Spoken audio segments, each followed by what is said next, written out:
So I want you to picture this. You're sitting in this really tense end-of-year sales meeting, right? Right. Everyone's kind of sweating. Exactly. And the vice president of the company walks up to the microphone and brings this guy named Harry onto the stage. Okay. Now, if you look at Harry, there is absolutely nothing remarkable about him. I mean, he is the definition of just an average-looking guy. Just a totally regular dude. Yeah, but the numbers on the screen behind him are, well, they're anything but average. Because in the past 12 months, Harry earned $60,000, Wow. right?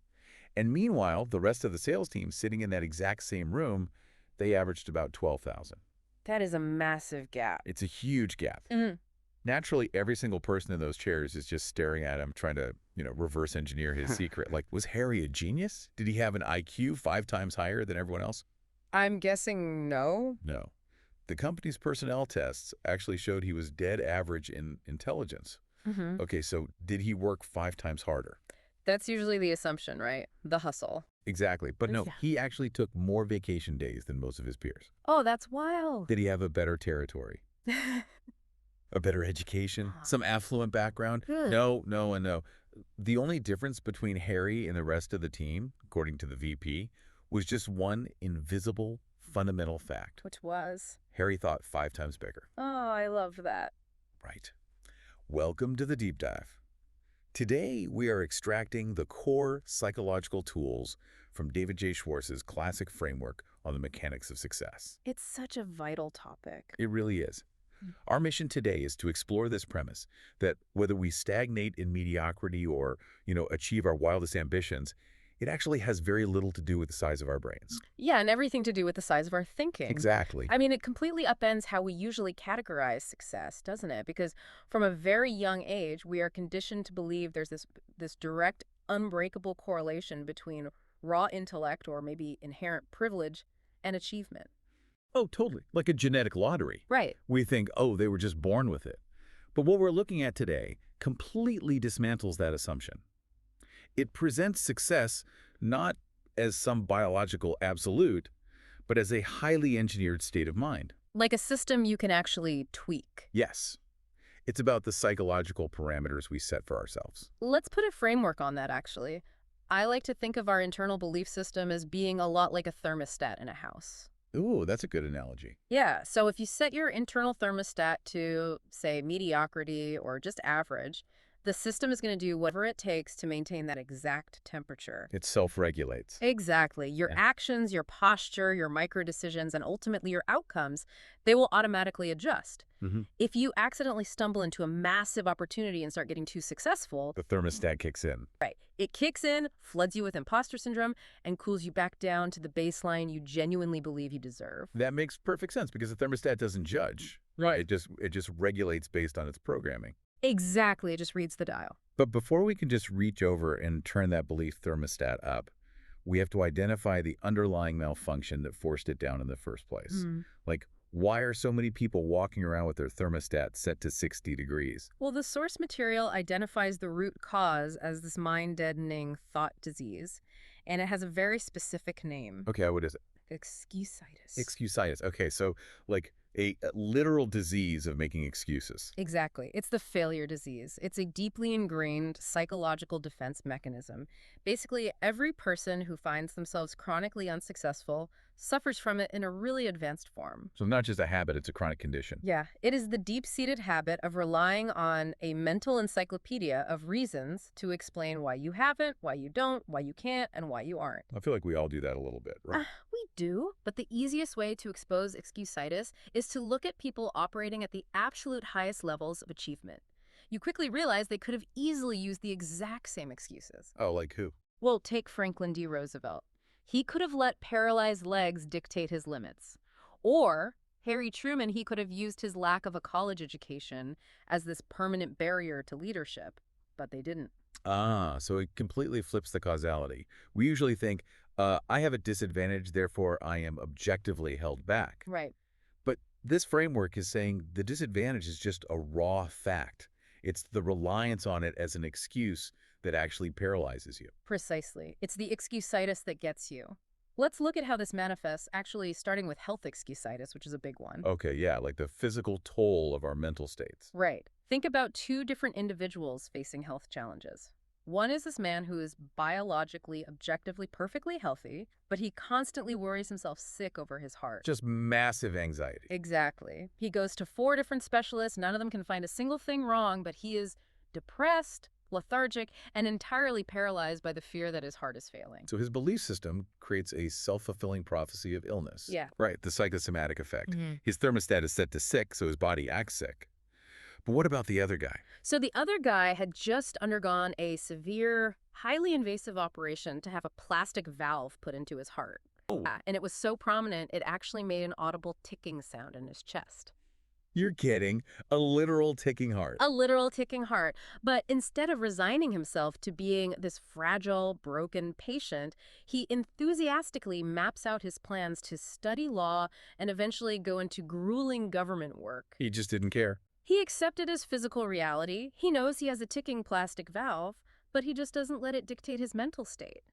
It proves that it's our attitude toward our health that dictates our capacity, not the objective state of the health itself. Okay, I buy that health can be subjective, sure. Sure.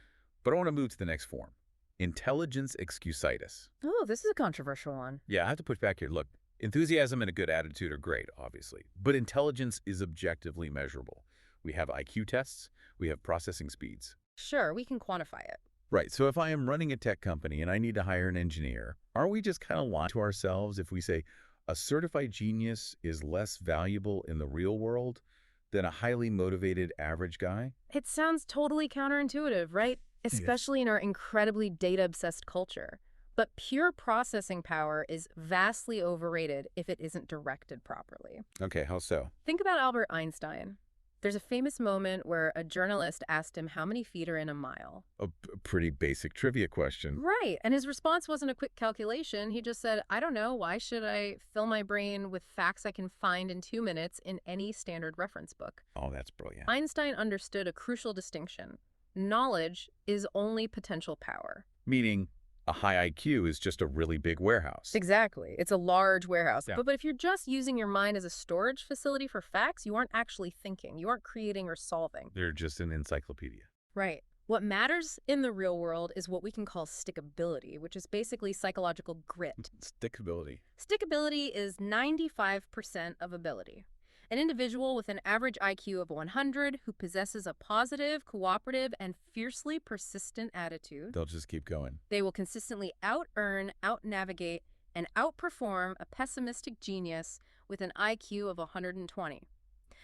Idle intelligence, even at a genius caliber, is completely neutralized if it's guided by negative, defeatist thinking. Because the genius will use all that incredible processing power to perfectly calculate exactly why a project will fail. Yes. They will rationalize their own defeat. They build a brilliant, totally watertight argument for why they shouldn't even try in the first place. That is so true. Yeah. So if excusitis is the disease keeping the thermostat turned down, what are the immediate symptoms we feel every day? The consensus points heavily to fear and hesitation. Right. So if we want to turn the temperature up, we have to cure the fear that keeps us making these excuses. And to do that, it seems like we have to transition from passive overthinking to active doing. Because action cures fear. It is a biological and psychological reality. Really, just doing the thing. Just doing it. Indecision and postponement actually fertilize fear. They give your brain time to simulate all the worst-case scenarios. Like catastrophizing. Exactly. There is this brilliant case study involving Navy recruits during World War II who were terrified of the high diving board. Okay, I can relate to that. Right. They would climb up and stand at the edge, literally paralyzed by fear, just staring down at the water. Their brains were locked in a fear loop. Just imagining hitting the water wrong. Yes, but on occasion, a recruit would accidentally lose his footing or maybe get a slight nudge from behind and fall in. Oops. And the remarkable thing, the moment the action began, the moment they were falling, the fear completely vanished. Because they were in it. The anticipation, the standing on the board, that was the actual torment. The physical action was the cure. This connects directly to one of the most fascinating concepts we're looking at today, which is the idea of the mind bank. Oh, the mind bank is crucial. Yeah. So imagine your brain is a massive factory, and it's run by two foremen. You have Mr. Triumph and Mr. Defeat. Great names. Right. And Mr. Triumph's entire job is to scan your memory and find reasons why you will succeed. He's your hype man. Exactly. Yeah. But Mr. Defeat's job is to manufacture reasons why you will fail. And the crazy part is, both of them are instantly, unquestionably obedient to whatever signal you give them. And that signal is your conscious focus. This actually aligns perfectly with what neuroscientists call the reticular activating system, or RAS. The RAS, right, the brain's filter. Right. It's a network in your brain that filters information based on what you focus on. So if you wake up and think, today is going to be a complete disaster, You handing the factory floor over to Mr. Defeat. he snaps to attention. And your RAS immediately starts pulling up evidence to prove you right. You notice the traffic is worse, your coffee is cold, your coworker gave you a weird look. You're just looking for the bad stuff. Before you know it, he's built an ironclad case that your life is terrible. But if you intentionally signal, today's a fine day, Mr. Triumph takes over. And he highlights the good weather, the smooth commute, the opportunity in a difficult meeting. Exactly. It's basically like a rigged ATM. If you walk up to your mind bank and constantly punch the P here for Mr. Defeat, the machine is going to gladly print out endless receipts of every embarrassing mistake you've ever made. Every single time you were rejected. Every time you failed. So for you listening right now, maybe you're sitting in your car or heading into a high-stakes meeting, how do you physically stop hitting that negative button when the fear just takes over? You do it by consciously managing your memory withdrawals. Okay. You have to recognize that a memory is not a mandate. When you face a daunting challenge, your default might be to ask your mind bank, when have I failed at something like this before? Which is punching Mr. Defeat's pin in. Exactly. You have to intercept that thought and intentionally ask, when have I succeeded in a similar situation? You have to force the withdrawal of positive equity. Yes. You are literally firing Mr. Defeat from the factory. And this applies massively to our fear of other people, right? Yeah. Because for a lot of people, the barrier to success isn't the work itself. Oh, no, it's the people. Right, it's the intimidation of dealing with executives or big clients or authority figures. Absolutely. The fear of others is a massive mental roadblock, but there's a really unique strategy here for putting people in proper perspective. What's the strategy? Well, a businessman recalled his time at a World War II induction center. He was a guy who was always terrified of people, always feeling fundamentally inferior to doctors, lawyers, wealthy executives, you name it. Just generally intimidated by status. Right. But at the induction center, all the recruits were stripped completely naked for their medical exams. Oh, wow. Okay. He looked around this huge room of naked men and suddenly realized that without their tailored suits, their expensive leather briefcases, or their corner office job titles, they all looked exactly the same. Just a bunch of guys. They were all just shivering, scared, lonesome human beings. Stripping away the external markers of status. I love that. It's powerful. When you remove the artificial armor, people are fundamentally much more alike than they are different. The CEO you're terrified to pitch to. Yeah. He likes good food. He probably misses his family. He has deep insecurities, just like you. Exactly. And if the other person is fundamentally just like you, driven by the exact same basic human needs, there is absolutely no logical reason to be terrified of them. It levels the playing field. You have to construct a balanced view. Yes, they are important, but you are important too. Right. So let's translate this into our daily mechanics. Once we stop feeding Mr. Defeat and we put our fears of others in perspective, we finally clear out the mental real estate to actively think big. Which is the goal. But doing so isn't just about wishing for good things, right? It requires changing the literal vocabulary we use and the potential we are capable of seeing in the physical world around us. This gets right into the neurolinguistics of thought. We assume we think in words, but we actually think in pictures. Like images flashing in our head. The mind is a projector. The words we choose are just the slides we feed into it. Okay, give me an example. So if you walk into a boardroom and say, we face a massive problem, what happens? Everyone cringes. Right. Your mind instantly projects a dark, gloomy, frustrating image. Your body language slumps. You get defensive? But if you change your vocabulary just one single word and say, we face a massive challenge, Oh, that feels completely different. the mind projects a totally different image. It projects sport, excitement, a mountain to be climbed, a victorious outcome. The literal words you use dictate the reality your mind perceives and prepares for. Which perfectly sets up this concept of practice adding value. This was a huge aha moment for me. It's such a practical tool. Think about a real estate agent trying to sell a run-down, abandoned farm. If he operates purely on what is objectively there, He knows nobody wants to buy decaying wood and overgrown weeds. It's just an eyesore. Right. So instead of selling the farm as it currently is, he surveys the land, gets a vision, and types up a concrete, detailed business plan for what the farm could be, say, a thriving, profitable riding stable. He taints the picture. He doesn't sell the current decay, he sells the future value. He adds value through visualization. He sees what can be, not just what is. Contrast this with small thinking, though. Okay, what does small thinking look like here? Consider a milkman, like a literal delivery route driver back in the day, who refused to stop at a particular house because the couple living there only bought 1 quart of milk every 2 days. So he did the math and figured it wasn't worth the stop. Exactly. He looked at his current reality and thought, stopping here isn't worth my time. What he completely failed to visualize was that this was a young married couple who would eventually have children, and in a few years they would be buying gallons of milk every single week. Oh, so his small thinking cost him a lucrative long-term contract. Yes. Or think about a cafeteria worker who gets into a heated argument with a college student over a 10-cent discrepancy on a turkey sandwich. Over a dime. Over a dime. She wins the argument and secures her 10 cents, but she permanently loses a customer who would have spent $250 in that cafeteria over the rest of the school year. Wow. Winning the battle, but completely losing the war because you can't see past the present moment. Exactly. But let me challenge this adding value concept when we apply it to ourselves. Okay, go for it. There is a story of a low-level rate clerk who lived in a dingy, cheap apartment and ate cheap hamburgers every night. But he intentionally visualized himself as a future executive. Right. He dressed well, held his head high. Yeah, he carried himself like one so he wouldn't feel discouraged by his current poverty. But isn't that just fake it till you make it? Are we just telling people to lie to themselves to feel better about a bad situation? It's a very valid skepticism. Faking it till you make it usually implies deception. Yeah, pretending you have money or skills you just don't have. But what the clerk was doing wasn't delusional faking, it was identity anchoring. He wasn't telling people he was an executive today. He was setting a destination for his internal thermostat. Ah, the thermostat again? He was looking at himself not as the finished product, but as the raw material for the person he was going to be in 5 years. Oh, I see. The psychological truth here is that the price tag the world puts on you is virtually identical to the price tag you put on yourself. That is heavy. It is.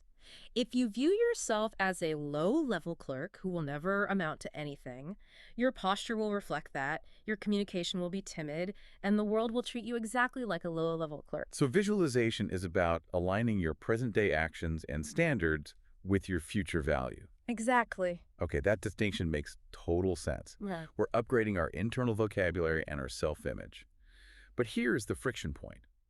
You cannot sustain a big vision internally if your external environment is constantly pulling you down into the mud. No, you can't. Like, you can't maintain an executive mindset if you're surrounded by cynicism all day. Environment is everything. Just as our physical bodies are the direct result of the physical food we consume, our minds are the direct result of our mind diets. Mind diets. Yes. The people we surround ourselves with, the media we scroll through, the water cooler gossip we participate in, these all feed the mind. And you have to be ruthlessly vigilant against negators. Oh man, negators. We all know a negator. We certainly do. They're the people who subtly or honestly overtly sabotage the progress of others because of their own deep-seated feelings of inadequacy. Yep. They're the ones who hear your new idea and immediately tell you why it's stupid, why you need to be realistic, or why you just shouldn't rock the boat. Emotional contagion is a real scientifically proven thing. If you swim in their water long enough, you catch their excusitis. Which is why you have to actively curate your psychological environment. Right. And this ties directly into the rule of going first class. No, wait.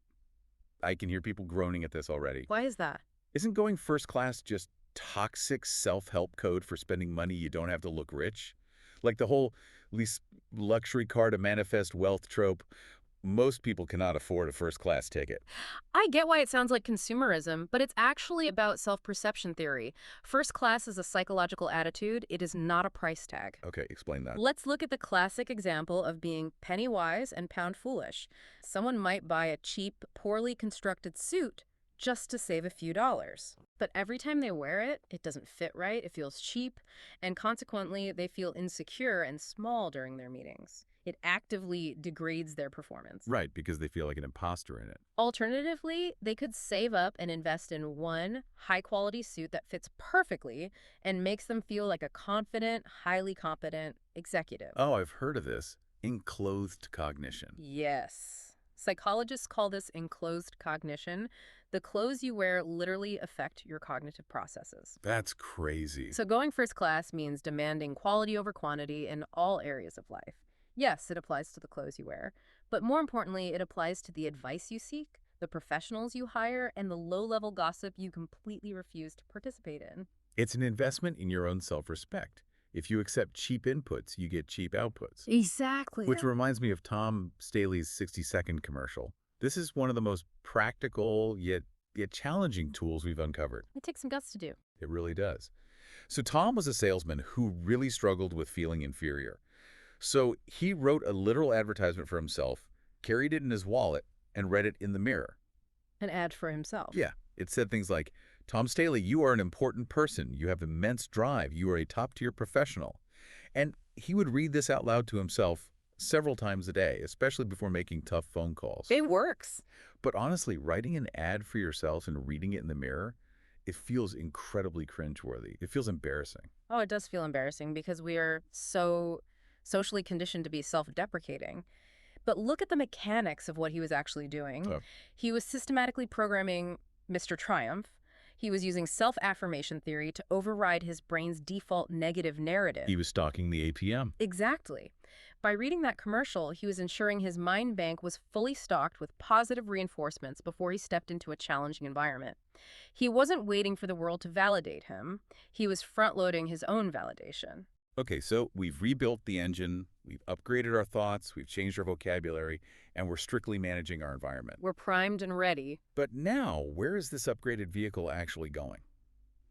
That brings us to setting goals and adopting a true leadership mindset. Right. Think about a progressive, highly successful corporation. They don't just wing it quarter by quarter. No, they plan way ahead. They plan 10, even 15 years ahead. They forecast their market, their product evolution, their personnel needs.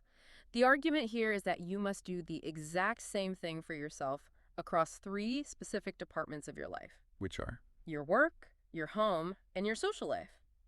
You have to form a vivid, high-resolution image of the person you want to be a decade from now. Because progress is only made one deliberate step at a time. Step by step. It's like the old parable of the bricklayer. If a worker just thinks he's laying bricks, it is tedious, back-breaking, totally meaningless labor. Just stacking dirt. Right. But if he visualizes that he is building a magnificent cathedral, every single brick suddenly has profound purpose and meaning. The action is exactly the same, but the context changes everything. It changes everything, and here is the reality check. To build that cathedral, to achieve those massive 10-year goals, you cannot do it in a vacuum. True. Success is inherently collaborative. It depends on the support and elevation of other people. You must transition from just managing yourself to leading others. And there are 4 essential rules for this kind of leadership, right? Yes. First rule, trade minds. You have to put yourself in the shoes of the people you want to influence. Before you give an order or make a critique, ask yourself, what would I think of this if I exchanged places with them? Which is cognitively very heavy. It requires breaking out of our own egocentrism. It does. Okay, second rule, be human. I love how this is broken down. If an employee makes a mistake, you don't humiliate them in front of the team. You talk to them privately. You start by praising what they're doing well. You correct the specific mistake clearly, and then you praise their potential again. It's the sandwich method of feedback, and it builds fierce loyalty instead of toxic resentment. And the third rule, Push for progress.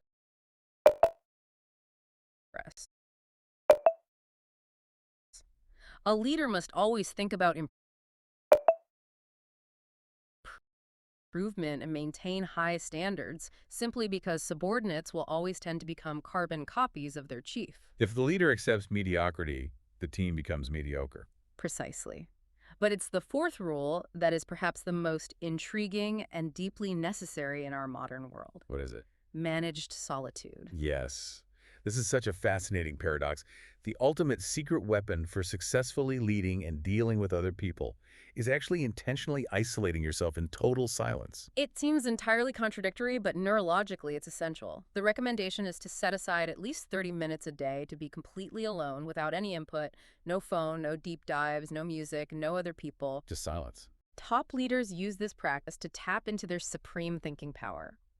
When you remove the endless noise of the external environment, you allow your brain's default mode network to take over. And what does that do? This is the part of the brain that processes complex problems, connects disparate ideas, and surfaces creative solutions that you would absolutely never find in the chaotic, reactive environment of a busy office. It's like shaking up a snow globe. If you're constantly in motion, the water is cloudy, you can't see anything. Right, visual. Managed solitude is just setting the snow globe down, letting the muddy water settle so you can finally see clearly to the bottom. That is exactly it. So let's bring all of these mechanics together. We've been on quite a journey today. We really have. We've learned that we move mountains not by wishing, but by actively turning up our belief thermostat. We have to identify the symptoms of excusitis and cure them with immediate physical action. Action cures fear. Right.